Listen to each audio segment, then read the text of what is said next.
Hello, people. So this is a video I've wanted to make for a little while now, but I wanted to wait until the main festivities were over. That seemed like the appropriate time to do it when it was all done. I thought that the public celebrations, before I get into the issue of monarchy itself, thought the actual public celebrations were very well done. I thought that pageant on the mall was excellent, particularly the concept of having each bus representing a different decade of the Queen's reign, the 1950s, 60s, 70s, 80s, 90s, 2000s, right up to the 2010s. Not a bus for the 2020s because we're only a few years into this decade. Um, and the fact that the Queen made an appearance at the very end was, I think, uplifting to a lot of people because it was uncertain that she would. I mean, bear in mind this woman's 96 years old.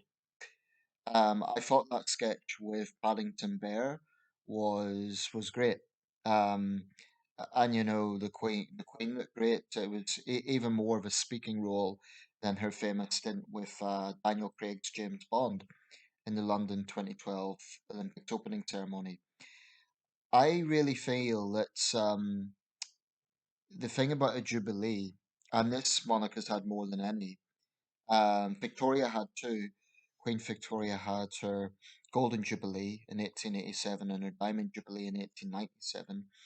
Um, George III had a jubilee. Um, his golden jubilee, it was celebrated in 1809 rather than 1810, but it was a relatively muted affair compared to modern jubilees. Um, the history of Jubilees throughout this reign have been quite interesting. Silver Jubilee was a big event, and it was uncertain if it would go ahead, but it was a big event. 70s, of course, are associated as a time of being somewhat somewhat a decline in this country, but is sometimes seen paradoxically as a golden era for the royal family before all the scandals of the 80s. Um, so she went ahead with that Silver Jubilee and it was a big success. 25 years.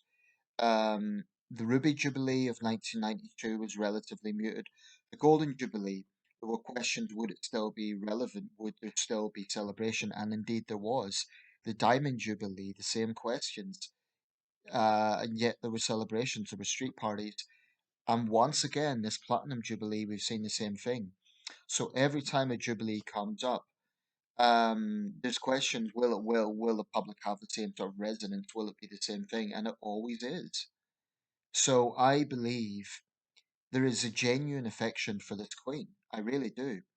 Um, Not just because of her office, because of the fact that she is our head of state, but the fact that her longevity is just whatever way you look at it, you can't not respect that. She's been described as a living museum in the sense that this is a woman who has witnessed history. Excuse me. Um, and when you think of how the sort of things that have gone on in the world in the 70 years that she's been Queen of the United Kingdom, she has had 14 British Prime Ministers from Churchill to Johnson. She has had 16 Australian Prime Ministers and 12 Canadian Premiers, not to mention scores of other premiers in the Commonwealth realm. Um, this is a woman who has seen the changing world from empire to Commonwealth, the rise of technology, the rise of social media later on the internet, the Cold War, the end of the Cold War, renewed tensions with Russia and China.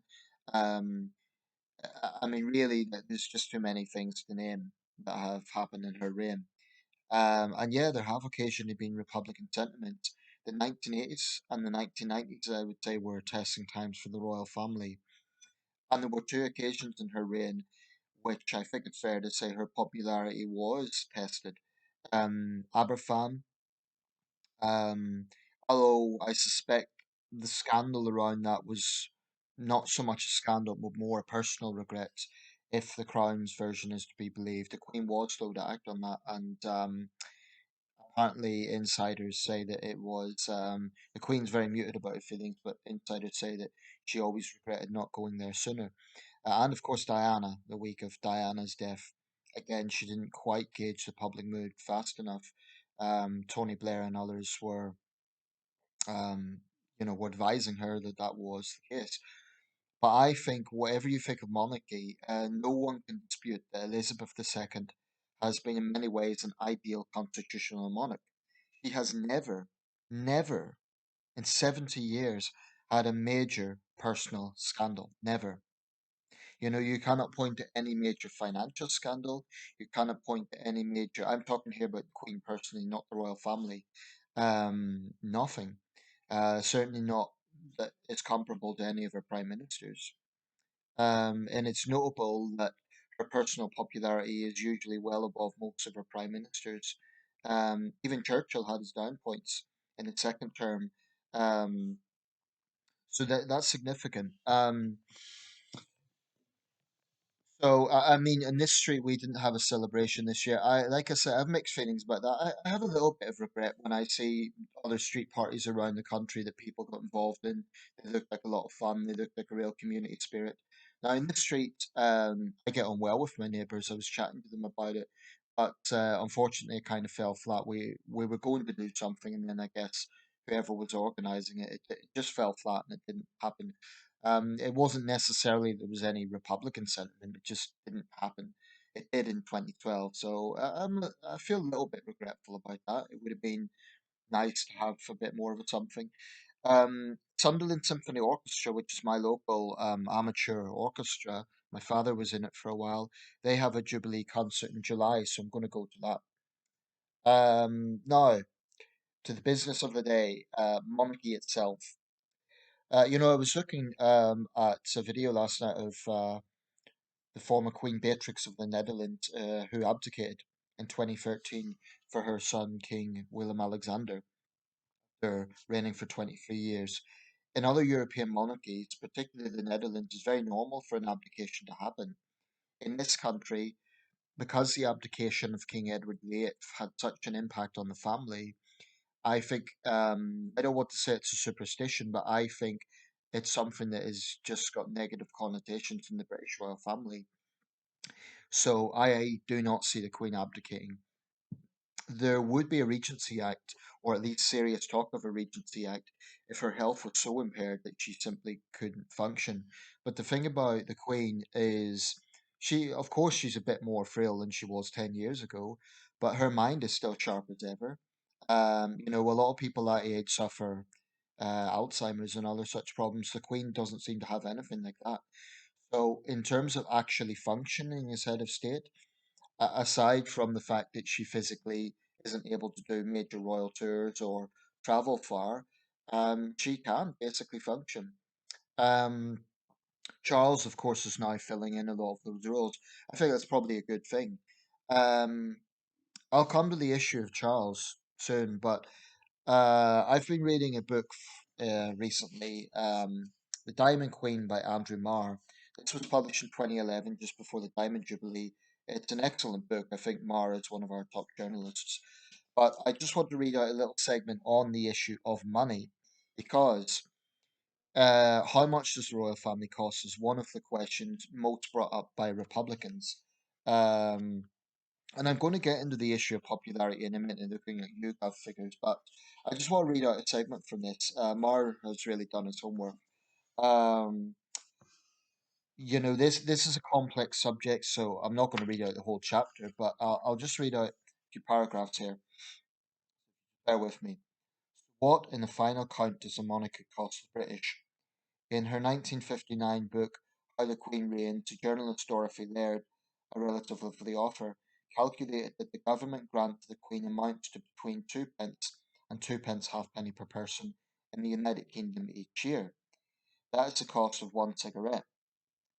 Laird adopted a narrow view of the cost of monarchy. Cigarettes have also been taxed more heavily as time passed, but on a roughly similar basis, taking into account grants, the civil list, and annuities, what the government describes as its total support for the Queen as head of state, 32.8 million in 2011, and a packet of 20 cigarettes at £6.30. The sum, and I could tell you cigarettes are a lot more than that now. This was published 11 years ago. I think cigarettes now are like £9.50 or something. The sum now works out at the cost of two cigarettes, The Queen also now pays a large amount of money on her private wealth and tax, which she did not do in 1959. Looking at headcount, the lavishness of entertaining and royal household salaries relative to other London based wages, the Queen today certainly does not operate more extravagantly than before, indeed, less so. The more important point about the cigarette comparison today, we might say, less than half the cost of a cappuccino at a high street chain, is that it is very small. 70p compares to a rough figure of £23,000 at the time of writing it, each Britain's share of the national debt. Um, Basically, what I take away from this, and there's other segments to that chapter, but the cost of the royal family is less than people might think. And I honestly feel that what we get in return in terms of tourism, and I'm not just talking about international tourists, although I do think it's fair to say that the British royal family is by far the most famous family in the world. I mean, with all due respect to our sister monarchies around the world, people don't go to Spain to see the royal family. Um, they don't go to the Netherlands to see the royal family. And whilst those royal families are respected within their own countries, they just don't have the prominence of the British royal family. And I don't mean that in a demeaning or disrespectful way. It's just a fact. Um, and a lot of this has to do with history. Queen Victoria was the grandmother of Europe. Queen Elizabeth II is part of a line of succession going back 1,000 years. Um, of British monarchy, almost unbroken except for that 10-year period of the interregnum of Oliver Cromwell. But it's quite something. The Danish royal family also has a very long history, and it's worth noting that Queen Margaretha II of Denmark, who herself is celebrating her golden jubilee this year, um, her and the Queen, our Queen, are the only two reigning queens in the world. um, but it's worth noting the Danes also have a very long royal family or monarchy. I think it's even older than ours. In fact, it might go back a century before ours, depending how it is looked at. If we look at the House of Wessex under Alfred the Great, then we're talking about 1,100 years roughly. Um, Sometimes British chronology begins with William the Conqueror. That's mistaken. William the Conqueror was not the first English monarch. The first English monarch, most likely, was Alfred. He was the first monarch to be truly titled the King of the English. Wessex was the reigning dynasty, the dominant dynasty, the dominant kingdom, I should say. England really unified under Ethelstan, but basically, whether we consider it to be Alfred or Ethelstan, it's over 1,000 years. So it's a very, very long tradition. And we have to remember we did try republicanism under Cromwell. That is chiefly remembered today as a time of despotism. And I don't think that in of itself, because of the character of Cromwell, is to say to be an argument against republicanism. Of course, there's many republics around the world that have been successful. I mean, France is a successful country for the most part. They've an economy similar to ours. I would say similar in power to the United Kingdom, and of course, they're a republic. But there is a point about some of the Republicans' arguments. Um, I think their fundamental argument is that in the 21st century, it's simply wrong that a head of state is unelected and that people basically by blood are in a position of privilege. Um, and it's hard to argue against that. I mean, in the end of the day, the Queen is not elected. In that sense, it's not democratic.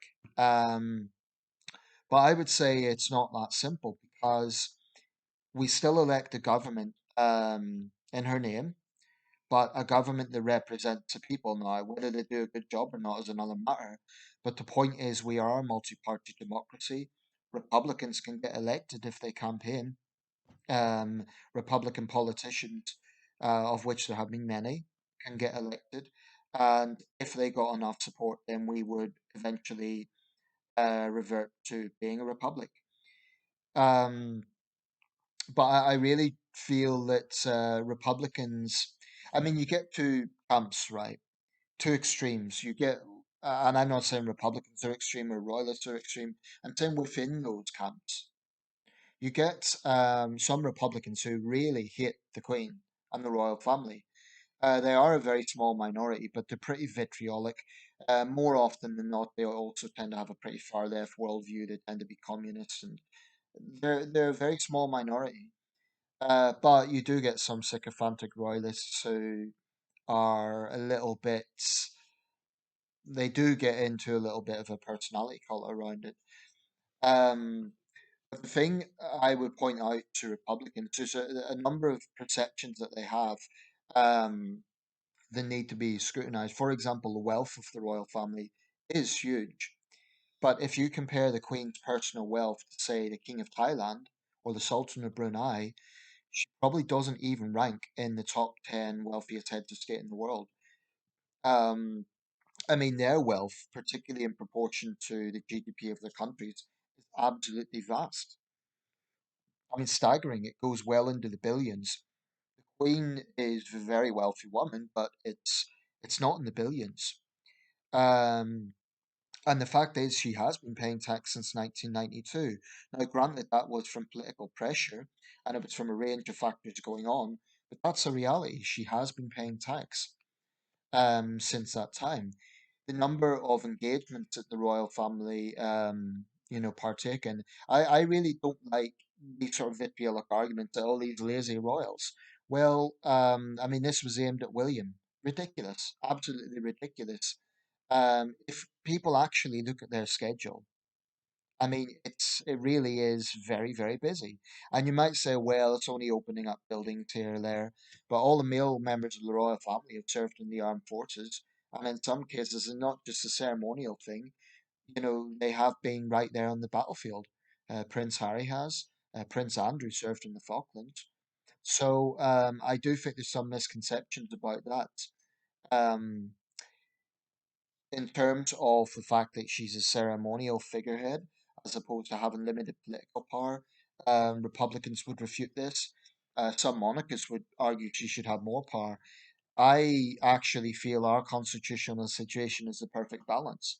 Um, I think she is an ideal constitutional monarch. And Elizabeth II, whatever people think of her, takes her constitutional role very seriously. I mean, she doesn't have the sort of scandals, personal scandals, and I'm coming back to this point because it's important, as for example, King William the Fourth, excuse me, King George the Fourth, even Victoria, the young Victoria had the bedchamber crisis.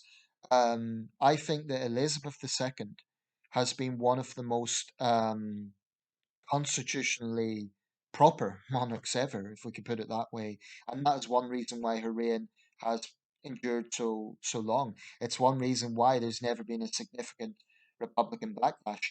Even in those periods I mentioned, for example, the week of Diana's death, her popularity went down, but it never went down below 50%, ever. I think that's significant. Um, I mean, there's a lot I want to say in this video, so I'm just trying to, I'm aware of the time and I'm just trying to think of what not to omit. Um, One thing I feel is very, very important is the Commonwealth, and I think it is very important for the heirs to the throne, Charles and William, and as they get older, George, to really not abandon the Commonwealth. The situation now is that there is rumblings of not, well, yeah, republicanism. I was going to say not necessarily republicanism, but we know Barbados, you know, uh, decided to no longer have the Queen as head of state last year. It's actually a really difficult, challenging piece of diplomacy required by William and Charles because, particularly William, because he will probably have a longer reign. Because like the Queen in 1952, they will be coming in at a transitionary period where there are Republican rumblings in those countries. And we can't, after all, take an imperialist mindset and say, well, they can't choose their own destiny. Of course they can. And then, of course, you get questions of slavery. Now, the thing about reparations and the slave trade, it's a difficult thing. My personal feeling is that slavery abounds in the world today, and some of the worst perpetrators are African countries. I feel generally in the West, the way we look at slavery um, is not looking at the whole picture, is not looking at the fact that the British, for most of the 19th century, the Royal Navy was involved in anti slavery operations. Um, Well, if these sort of sentiments are very strong in the Caribbean countries, we can't ignore them, and it's a difficult balancing act. We're not probably going to get into a situation of reparations, but if it gets to such a point that there is real animosity in those countries, we may have to seriously look at it. Um, I also feel probably in the future we'll have to have certain goodwill gestures. For example, return the Benin bronzes or the Elgin marbles, things like that. We're going to have to show a degree of humility if this institution to survive. But I think around the world there is real respect for the British royal family. Um, and I have to say, when I look at the world today, when I look at Russian barbarism in Ukraine, when I look at the tragic, awful situation of gun violence in the United States, when I look at repression going on in China, religious violence in Nigeria, 50 Christians killed in a church last week, there's some real depressing, evil things go on in this world. And there's some bad things happening in our society. But I have to say, it's hard not to look at the British royal family or this tradition that we have as a source of light. I mean, I would honestly challenge the most diehard Republican to really honestly say, looking at those images last week of the celebrations around the Platinum Jubilee, say that there wasn't real affection for that. And the thing about this country and our situation is it's never quite been a personality cult. Maybe in the 50s to some extent, where it was really referential, but then even then it was starting to change.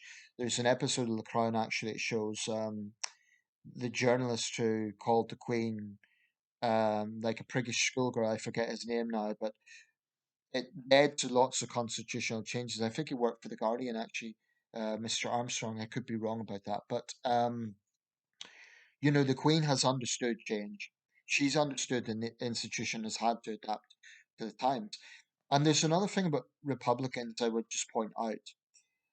Their whole thing about, well, is it right that this incredibly wealthy family, presides by blood as the head of state? The head of that family will be the head of state. Whilst we have poverty in this country, we have underprivileged people. But they need to look at certain republics in the world. The idea that if we become a republic, there'll be far less inequality, I think, is false. If you look at some of the worst inequality in developed countries, it's in republics such as the United States. And France has plenty of disparity. If you look at some of the most equal societies, they're actually monarchies. I'm thinking of the Nordic states, Denmark, Sweden, Norway, they're all monarchies. So this idea that republicanism guarantees egalitarianism is not always the case. Um, I mean, you just have to look at California. It has a chronic homeless problem next to some very, very wealthy people. So it's not true to say that republicanism is a guarantee of equity. That's not always the case. Also, the fact that we have a constitutional situation, the Queen's political powers are very limited, yet she's our head of state. What if we were to have a president as head of state, and that president, who is a politician in most cases, for example, the American president is, the French president is, that's not true in every case. The German president's more ceremonial role, the Italian president's more ceremonial role. In those cases, the chancellor and prime minister, respectively, are the politician. But in many systems where the president is both the head of government and the head of state, he or she has real political power. And if they are pushing policies that are deeply unpopular, um, in some cases, in fact, they end up basically becoming dictators. Now, in multi party democracies, of course, they could be voted out of office. But my point is, Republicans, need to be honest about this. This idea that if we get rid of monarchy, there'll be no issues. Now, I don't believe that if Britain ever became a republic, we would end up as a tyranny. I don't believe that's the case. And if the French could do it and other great countries can do it, we probably could eventually do it. But I think we should only consider republicanism if there is a significant majority of the public in favor of it. And I wouldn't even propose a referendum if it's like 50-50. Why? Because referendums are bitter and divisive. We've seen that with Brexit, we've seen that with Scotland. Rather, if consistent polling shows that the pendulum really has swung, say 60% for a republic, 40% for monarchy, then I would say then is the point where we have a referendum, not when it's 50-50, although that would certainly be concerning for those of us who want the monarchy to maintain. I'm going to read out some statistics from you, Gov. Okay, so 6 in 10 Britons, 62%, think Britain should continue to have a monarchy in the future. This was conducted, I should say, just on the eve of the Platinum Jubilee. In fact, in the week of the Platinum Jubilee. 62% was not overwhelming. However, only 22% say the country should have an elected head of state instead. So that means a significant number of people probably are uncertain about this. It's a majority, it's not a huge majority, and it's probably slightly less, if we're being honest, than the Diamond Jubilee. More than 8 in 10, 84% of Conservative voters, and 77% of Britons aged 65 and older say the monarchy should continue, while just 9% and 13% respectively say we should have an elected head of state. So, among older people, it's a real generational thing. Conversely, Labour voters are 48% in favour of a monarchy and 37% in favour of a head of state. So even among Labour voters, more Labour people favour keeping the monarchy than getting rid of it. And among 18 to 24-year-olds are even more split. 33% favour monarchy and 31% a head of state. But in every source, even among young people, even among Labour voters, it's still a lesser percentage for us becoming a republic. 6 in 10 Britons think the monarchy should continue, with 22% in favour of an elected head of state instead. Now, the significance with this is often said, and it's been said in Australia, for example, the reason for maintaining the monarchy, at least at present, is because of the personal popularity of Queen Elizabeth II. But everyone knows that she's getting older, and it's highly unlikely that it's going to skip a generation. There's no constitutional reason for that to happen unless Charles died before the Queen. But what I think is significant is these percentages and these polls. I assume people are doing that with the mind that Charles will be king. In other words, this idea that it's just because of Elizabeth uh, seems to not be the case. Because the question is, do you think we should keep a monarchy now? The question is, do you think we should keep a monarchy? Now, we have to be honest, Charles probably doesn't have the popularity of his mother, and Charles at times has been accused of interfering in politics. He's certainly lost popularity in the whole Diana saga, and I think that is always going to be a shadow. But I think he'll come into his own now. He's in his mid 70s. Realistically, he is never going to have, for example, that honeymoon period that the Queen had when she was a young woman. Charles is what he is. He's an older man. He won't reign for very long. He might just reign long enough to see a silver jubilee. But I personally, as a moderate monarchist, I'll be rooting for Charles as our head of state. I mean, people who join the armed forces will be given their oath of allegiance to Charles. He could reign as King Charles III. He could reign as George VII. But whatever way we look at this, he will be king. I must admit, I've got some concerns. I'm concerned that there will be something of a backlash, that the popularity of the Queen is such that people will really miss her when she's gone, and that might have a detrimental effect on King Charles. But only time will tell what sort of mood will grip the nation. I do think that she has been with us for so long that when she passes, it is going to be a huge event like nothing we've ever seen. I mean, Diana, when she passed, that was obviously huge. It was one of the most watched funerals in history. In fact, it was the most watched funeral in history. But I think now, I think the Queen's passing could be an even bigger event. simply because of her longevity on the throne. It's going to be, I think it's going to be a sort of collective shock. Even though we know her age, we know the time will come at some point. It's going to be, I don't know, it's going to be very surreal, I think. Anyway, I'll wrap this up. Um, so that's what I would conclude. I think, on balance, I think the British like ceremony. I like the tradition. I like the pomp and circumstance. I like all of that. I think it is something uniquely British, and I think it's, well, I say uniquely British. Other royal families, of course, have their traditions as well, but it's something the world does associate with the British, and I do really feel that without a royal family, something would be missing in this country. I think if we ever became a republic, it would take a long time to really fit into that. I'm not saying we couldn't do it. We're a great nation. And the royal family is not the only thing that makes this country great. It's one of them, though. I believe it's one of them. One of the reasons. Um, there's just something about the stability of it. There's something about that tradition, that consistency that people find reassuring. Let me know your thoughts.